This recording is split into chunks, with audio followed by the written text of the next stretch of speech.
பாளையங்கோட்டைக்கு பிரதமர் மோடி சென்றுவிட்டார். சாலை மார்க்கமாக அவர் செல்லக்கூடிய காட்சிகளை நாம் பார்த்து வருகிறோம்.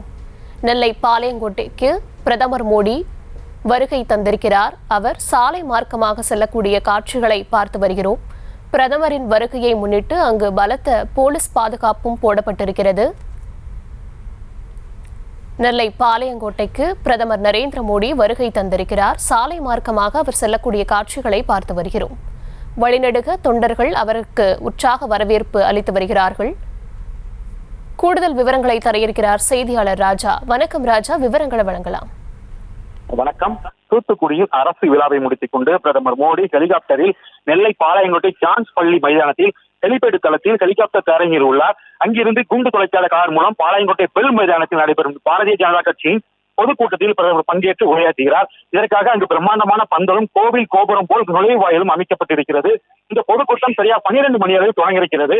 பிரதமர் வருகையை ஒட்டி நெல்லை தூத்துக்குடியில் 5 அடுக்கு பாதுகாப்பு போடப்பட்டு போலீசார் தீவிர கண்காணிப்பு பணியில் ஈடுபட்டு வருகின்றனர். நெல்லைக்கு வரும் பிரதமர் மோடி வரவேற்பு தினமாக பல்வேறு இடங்களில் பாரதிய ஜனதா கட்சியினர் கொடிக்கம்பங்கள் மற்றும் வரவேற்பு பேனர்களை வைத்து தோரணைகள் வைக்க உள்ளனர். தொடர்ந்து நெல்லைக்கு வருகிற பிரதமர் மோடி வரவேற்பு 2 புறமும் வாழைத்தார்கள் மற்றும் கட்சி கொடி தோரணமும் 50க்கும் மேற்பட்ட மாணவ மாணவிகள் மோடி அவர்களின் திருவுருவப் படத்தை வரைந்தும் அவருடைய காட்டுப்பிறகாக காத்துள்ளனர். இதனை அடுத்து இந்த பகுதியில் ஏராளமான காவல்துறையினர் பாதுகாப்பு பணியில் ஈடுபட்டு வருகின்றனர். செய்திகளை உடனுக்குடனும் துல்லியமாகவும் தெரிந்து கொள்ள சப்ஸ்கிரைப் பண்ணுங்க.